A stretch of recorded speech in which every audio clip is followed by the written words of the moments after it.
All right, let's dive right into one of the biggest conversations of our time, but we're going to look at it from a totally different angle. We're going to explore what actually happens to the human spirit when AI starts to change, well, everything. So, you've heard this question a million times, right? And usually it leads to talks about money, unemployment, universal basic income, all that stuff. But what if that's not the real story? What if we're missing the most important part of the conversation? Because this is the idea we're really digging into. The chance that AI could automate everything doesn't just threaten our bank accounts. No, it goes way deeper. It threatens the very foundation of how we, as human beings, find meaning in our lives. To really get why this is such a profound crisis, we have to look back. We need to understand this one core concept that has pretty much defined what it means to be human for our entire existence.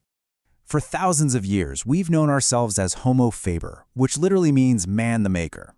Our entire identity has been wrapped up in our ability to work, to create, to use our skills and our effort to shape the world. I mean, from building the first shelters to writing the latest lines of code, our doing has always defined our being.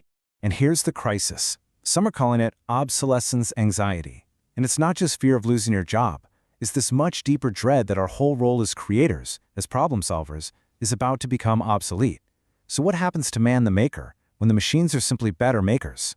Now, this identity crisis, it hits particularly hard in Western culture. And that's thanks to a very specific twist in history that basically fused our work with our sense of self-worth. We're talking about the Protestant work ethic. For centuries, this idea taught that your labor wasn't just a job, it was a sacred calling. Working hard wasn't just for a paycheck, it was a sign of your moral character, maybe even your salvation. But what happens when AI makes most human labor unnecessary? That entire moral and spiritual framework, it just starts to crumble. Let's break down the spiritual damage here. First, you've got the idea of a vocation, your calling in life. What does that even mean if an algorithm can do it better than you? And second, there's sanctification, the belief that we build character through struggle, through hard work. Well, if AI removes the struggle, what's left? You risk a kind of spiritual atrophy, where the human spirit just gets weaker. But here's a key question. Is this crisis universal? Not necessarily. Some Eastern philosophical traditions offer a completely different way of looking at all this, a perspective that might actually be much better equipped for this coming future. It really boils down to a fundamental difference in how we see ourselves. In the West, our identity is so often tied to doing. Our value comes from what we accomplish. But in many Eastern traditions, the focus is on being.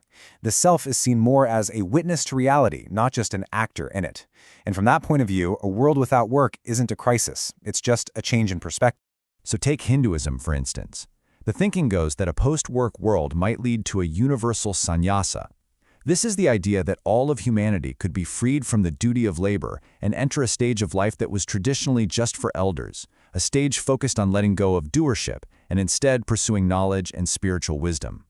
From this angle, automation isn't a threat, it's a mass liberation. But there's another, much more radical response to this spiritual hole we're talking about. As the old ways of thinking break down, some people aren't looking to ancient wisdom. No, they're building entirely new religions around the machines themselves. And this isn't science fiction. These are real movements popping up to fill that spiritual void. You've got the Way of the Future, which was founded to literally create an AI god. You have the Terza movement, which is all about achieving digital immortality, and groups like Theta Noir, who are preparing to worship a future AI. What we're seeing is this incredible shift from just using technology to actually worshiping it. This kind of thinking leads to what the historian Yuval Noah Harari calls dataism. It's basically a new secular religion. The core belief that the entire universe is just data flows, and the highest possible value is to contribute to processing all that data.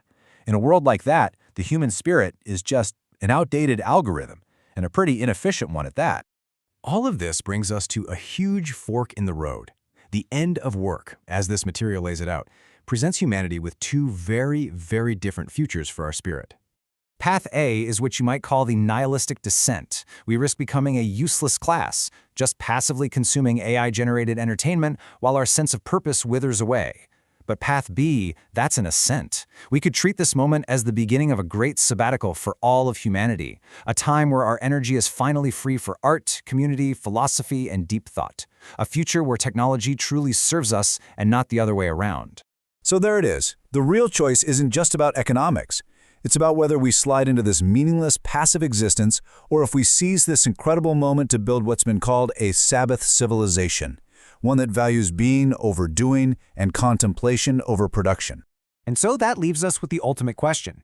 And this isn't for some far-off future generation to figure out. It's for us, right now.